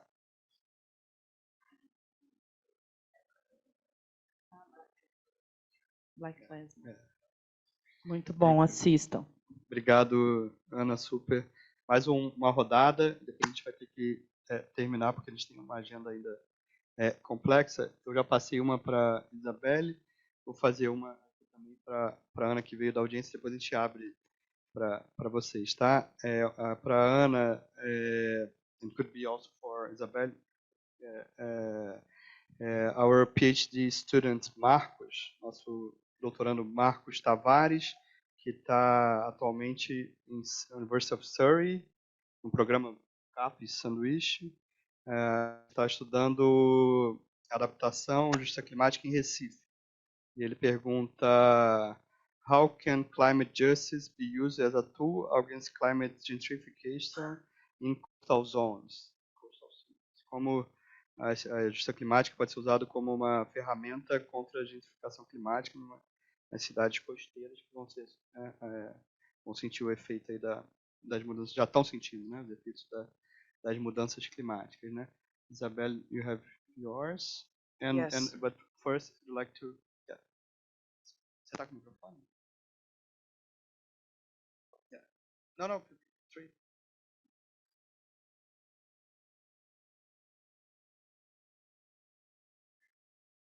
Bom dia a todos. Eu vou perguntar mesmo em português. Tá?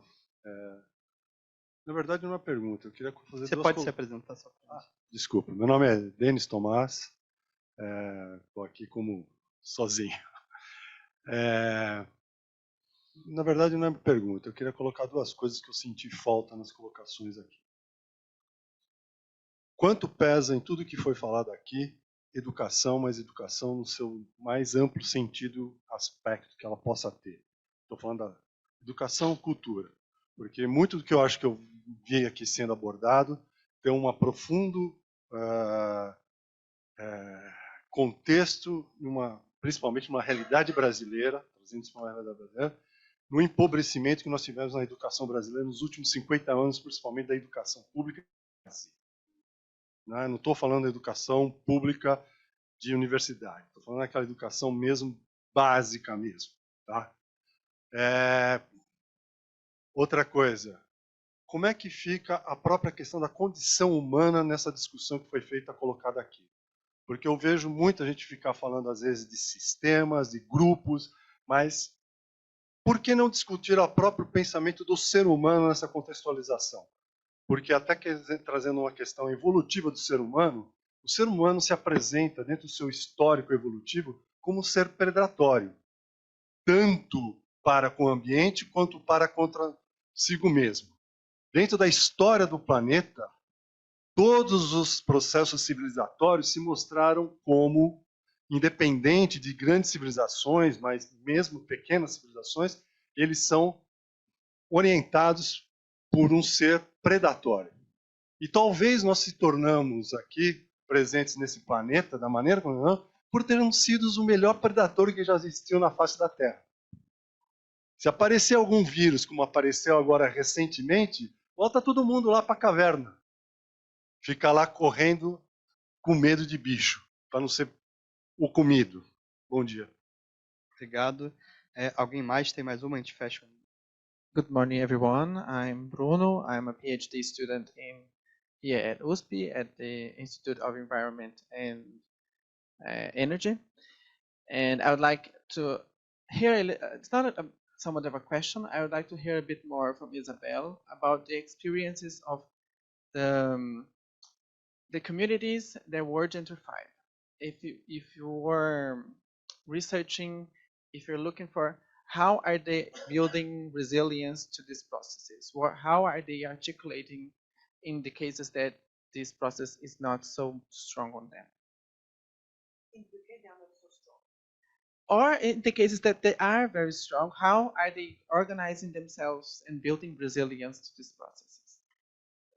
Ok. So, eu não entendi. Bruno, você pode traduzir para mim? Eu gostaria de saber se nos casos que ela olhou, como que ela está nas comunidades que foram atingidas por essa gentrificação verde, como que essas comunidades estão respondendo e construindo resiliência a esses processos, né? Olhando para o outro lado. Obrigado, Bruno. Quem quer começar? Would you like to start? Posso começar? Acho que eu vou começar respondendo aqui o Marcos, né, que fala sobre adaptação em cidades costeiras, né, e pensar justiça climática. Eu venho de uma cidade costeira, né, que é aqui no litoral norte. E são cidades com mar. A reprodução e a lógica do planejamento é a mesma. A diferença é que tem um outro agravante, que é a poluição do mar. No meu caso, ainda temos a exploração de petróleo e gás pela Petrobras.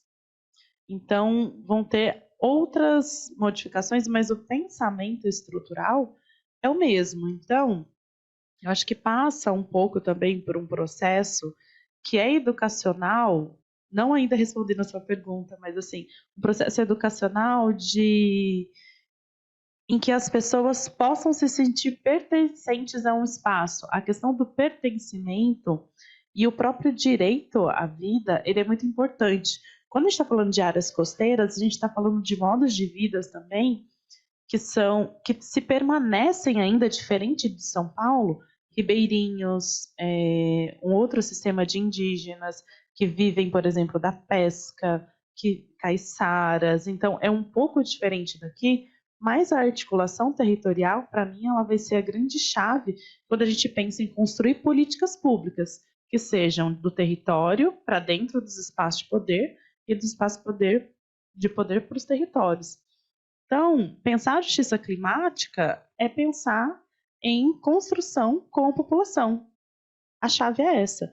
Todas as outras ideias vão sendo construídas a partir disso. No caso de São Sebastião, no caso de Recife, por exemplo, no caso de Salvador, ano passado, a cidade do Prado, sul da Bahia, Petrópolis, a gente vê que as pessoas já tinham tecnologias de sobrevivência. As pessoas já sabem, elas conhecem, né, as problemáticas do seu território, só que elas não são ouvidas. A Defesa Civil chega, faz um trabalho, o poder público vai lá, o presidente, o governador, decidem onde as pessoas vão morar saindo dali. Áreas, muitas vezes, que as afastam de suas culturas e de seus trabalhos, causam mais um processo de distanciamento e mais outras problemáticas, porque geralmente são lugares periféricos, distantes e também ruins. Acho que respondendo aqui, eu esqueci seu nome, me desculpa. Denis, prazer, Denis. Eu acho que tem muitas questões para a gente refletir. Tem um documentário muito bom do Steven Spielberg chamado Why We Hate, Por que Odiamos. E é muito legal para a gente pensar as ações humanas dentro do que a gente vive e chama de sistema. A gente pode chamar, tem muitos nomes, mas o que o Steven Spielberg, junto com vários pesquisadores e populações e movimentos e pessoas, vai dizer é que nós, pessoas, vivemos numa ideia tribal. Nós não somos sozinhos. Nós somos construídos através de pensamentos que já estão aqui muito antes da gente. Então, a gente pode chamar isso de ancestralidade, a gente pode chamar isso de organização, de sistema, como você quiser. Então, quando a gente nasce, a gente está inserido numa família, que é o que o Bourdieu vai chamar, né, de uma ideia de hábitos cultural,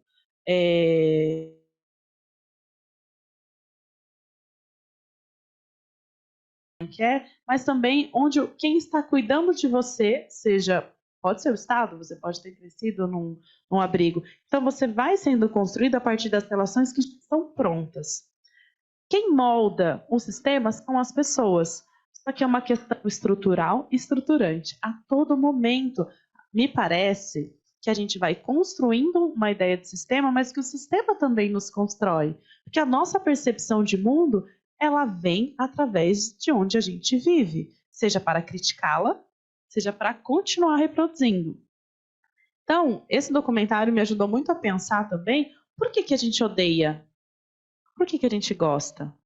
Por que a gente gosta de um time e, de repente, odeia a torcida organizada do outro e quer assassinar o outro, simplesmente pelo fato da outra pessoa não gostar do que a gente gosta?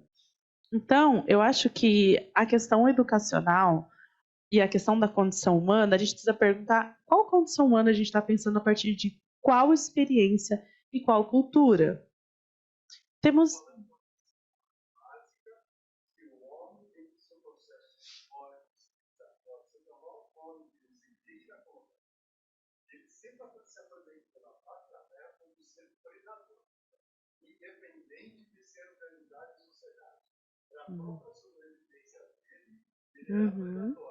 Sim, a alimentação é predatória. Tudo é predatório. O que não é predatório? A grande questão é pensar em Hilton Krenak, por exemplo, quando ele fala... Sim. Vamos só ouvir a Ana. A condição humana predatória sempre vai ser predatória e é ilógico, né? A gente pensar que não. Sempre vão ter grupos que a gente vai pensar que vão ser predatórios do outro. A grande questão que eu proponho aqui é virar o jogo. Vamos focar no... Meu microfone. Boicote. Microfone. Se é predatório no Brasil, vamos pensar no Brasil, então, de onde a gente parte, há 500 anos, dentro dessa fórmula, então, que a gente genocidou uma cultura, então, vamos deixar essa outra cultura, então, entrar no sistema? Eles querem nos destruir? É essa a proposta desse grupo que sofreu um genocídio? Pessoas negras, por exemplo, que foram sequestradas, escravizadas. Nós queremos destruir e assassinar, escravizar pessoas brancas única e exclusivamente pela cor da sua pele? Quando a gente lembra, por exemplo, Angela Davis e Jenny Elliott, quando elas falam blue eyes e brown eyes, não é uma ideia de precarização e de assassinato, é uma questão de se viver minimamente equalizado. Não, por favor, aqui não vamos interromper. É muito difícil a gente, em pouco tempo, ir numa questão tão profunda, né? Mas eu acho que a grande questão, se a gente está num sistema predatório construído por pessoas, que a gente possa então virar o jogo e escutar novas vozes que não foram ouvidas. Eu acho que esse é meu ponto. Então, se a gente tem uma população assassinada, exterminada, escravizada, qual é o ponto delas? O que a gente conhece? Caçar um peixe? Caçar um bicho para comer? Montar uma fogueira? O que a gente está chamando de predatório? Então, para finalizar, eu pensaria muito isso. Ouvir, então, outros modos de ser. Porque existem condições humanas e modos de vivência muito amplos, mas a gente não dá ouvido para esses outros. Então, minha proposta é, vamos dar ouvido e vamos tentar entender? O futuro, eu não sei prever, mas acho que a gente pode tentar. Obrigado, Ana. Por isso que é muito importante a sua presença aqui, né? E a gente abrir mais os espaços para, né, o movimento negro, indígena, proposta tradicional, LGBTQIA+, sobretudo em espaços elitistas como a própria universidade, como a própria, a gente conhece, né, e produz ciência dessa forma, então a gente precisa, de fato, reverter essa lógica, né? Obrigado. Isabelle. So I just maybe focus on the other questions because I want to make sure I understand the questions well. One of the questions from someone online, from Maria Cecilia Lucchese, is asking, are some of these green projects just here and there, or are they articulated within a broader strategic plan or green plan? And the project we have studied are both. That is that we have looked at the projects that were part of, for example, nature plans, biodiversity plans of the city, climate resilience plan, and then also others that maybe developers did on their own and that were not articulated as part of the vision. So for sure, there are definitely broader guiding principles and then city mission above them. That's what's really important, for example, to explain gentrification in Barcelona, green gentrification in Barcelona, because over the last decade, you've had 4 different plans. Among those, Pla del Verde y la Biodiversidad, Pla Natura, Pla de Resiliencia Climática de Barcelona, together with a broader campaign of the mayor, which was para una ciudad más feminista, verde y justa, que era un poco diferente, no? It was different, but at the same time, it still brought Barcelona to the international networks of climate resilience, and Barcelona was at the forefront of those, and at the same time, it became ranked up and up and up in the most livable city, or the most or the greenest city. So it became very much on the agenda of developers. So that's for sure. The articulation of plans and their visibilization in the media or on websites or on campaigns were very much part of this draw to invest in Barcelona. The question about gentrification in coastal areas, what we see there very much happening is a combination of both slow onset events, so sea level rise, and how some of the wealthier residents are able to plan for what are called coastal enclaves or enclaves of privatized residence, which is a form of you are able to secure your home, raising it by creating structures around it that will also increase the property value. And we also see extreme weather events rebuilding capacity. So all of a sudden, an event, let's say the broader area, and be this type of political opportunity to invest in it. In terms of the resistance against gentrification that you asked about, that was one of the latest slides that I tried to show, which is this combination of process and outcome, which is that social movements are trying to increase the role of political education against or around, the rights to the city, around civic participation, asking to be part of strategic plans, asking to be part of zoning commissions so that they can have a greater control over development, as well as advocacy, and going back to education around the climate change impacts in a certain neighborhood. So they are doing door-to-door campaigns in some of these neighborhoods so that residents realize you live in a flood zone, or you live in an area where, potentially you might have a greater urban heat island effect. So you have also this environmental education.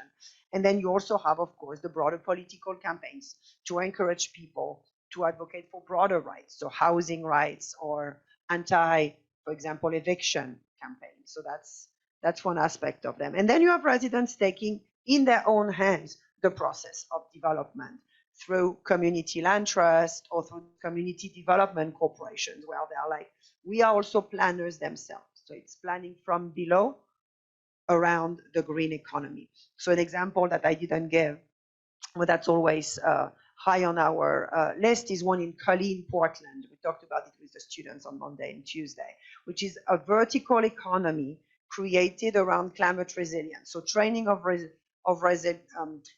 residents, for example, around park landscaping, against maintenance, around design of parks, around installation of solar panels, housing retrofits to protect residents, and also support the creation of small businesses owned by Black women or owned by Black workers. So that's kind of a vertical economy with different specialties: architects, designers, small business owners, electricians, gardeners, to make sure that this economy around greening becomes just and more integrated. And that's a good example. Thank you. Final words for Ana and Isabelle? Palavras finais para a gente encerrar? Posso começar, então? Bom, queria agradecer, o convite, a possibilidade de reflexão. Acho que estar num espaço como esse é sempre uma possibilidade de trocas, de escutar, de aprender, de refletir sobre nossos próprios trabalhos e ações, e o quanto a gente ainda precisa aprender muito, A gente tem muito para aprender e muito para construir também. Então, fico muito grata de poder estar aqui, olhar para vocês, conversar com vocês. Quem está aí online também, agradeço muito a audiência, as perguntas, e me ajudar muito no meu processo enquanto pesquisadora, enquanto uma pessoa, uma intelectual orgânica, um ser humano que também pensa por si, mas também constrói em coletivo. Eu acho que as perguntas também me fazem chegar nesse caminho, o quanto o caminho é coletivo. É individual, mas também é coletivo. Então, convido vocês a conhecerem os nossos trabalhos de pesquisa, mas também de vivências. Eu vejo aqui muitos rostos jovens e jovens há mais tempo, que a gente ainda pode construir uma ideia para além da universidade. As grandes revoluções não nasceram aqui nas universidades, mas a gente pode começar a fazer uma política de pares de construção. Então, por exemplo, movimento social, movimento de bairro, bacia hidrográfica. Quais são os espaços que a gente pode começar a ir pensando como semente? Então, se somos sementes, como lembrava a Marielle Franco, a gente precisa começar aí a um processo de florir. Então, eu sempre termino as minhas últimas frases de citação citando a música da Mangueira. Que, gente, eu sempre tenho que cantar, porque se eu falo eu não lembro a letra. Mas eu acho que é um mote para a gente repensar novas ações, em comunidade. Se do jeito que está não está bom, eu acho que Brasil chegou a vez de ouvir as Marias Mains, Marielles, Malês, um hino de Mangueira, o samba, tem muito a nos ensinar. A cultura tem muito a nos ensinar. Então, se do jeito que está, não está bom, não está bom para a gente, que a gente possa, então, cavar esses espaços, entrar nas estruturas e ouvir as Marielles, as Marias e as Malês. Obrigada.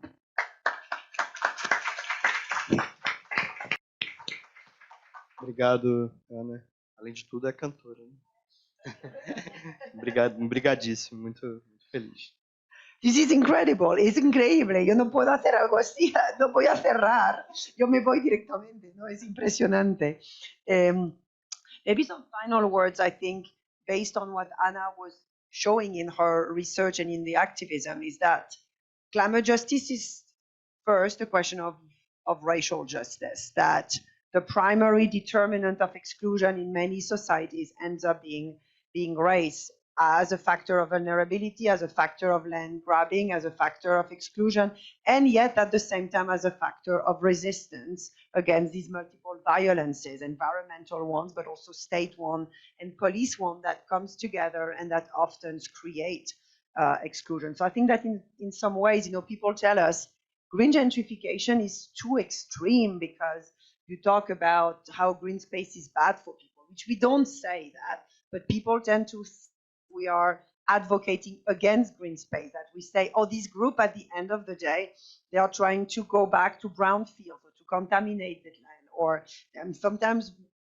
we see people want to throw stuff at us. And I said, no, this is not what we say. What we say is that greening has these exclusionary dynamics that at the end of the day will create winners and losers. And the losers oftentimes are these very deeply excluded groups, historically, spatially, through generations and decades. And so I think that in some ways, green gentrification is not strong enough as a word. You all mentioned green ghettos. We're talking about the land grabbing here. We are talking about securitization, privatization, the violence of greening as well, that I think needs to come also more to the forefront, because sometimes it's slow violence, but sometimes it's directly the erasure of land for greening and then for other types of housing next to it. So let's think together about the right words that describe the processes. But again, it's maybe too late for gentrification. Thank you very much for having me. Muito obrigada. Obrigado mais uma vez a Ana. Thank you, Isabelle. Graça, merci. Obrigado de novo aí à audiência presencial e online, ao Pedro, que é coordenador aqui do grupo de Ambiente e Sociedade, do IA, desse espaço, e de novo aos técnicos aí que são fundamentais, sem eles a gente não consegue trabalhar também aqui na universidade, então super obrigado. O vídeo fica online, disponível na base de dados, ou seja, quem não conseguiu acompanhar hoje pode depois disseminar para outras pessoas, quem sabe, não sei se a gente consegue talvez legendar, né, para ter mais acesso, enfim, que eu acho que é importante. Não sei como é que seria isso, mas enfim, vamos conversar e agradecer novamente a presença de todos, o interesse, vamos continuar o debate em outras redes. A Ana sugeriu um monte de redes, né, onde vocês podem ter acesso ao que está rolando, então não tem desculpa de que não esteja rolando, acontecendo coisas, né, e coisas importantes, então é isso, é continuar aí a luta. Obrigado novamente.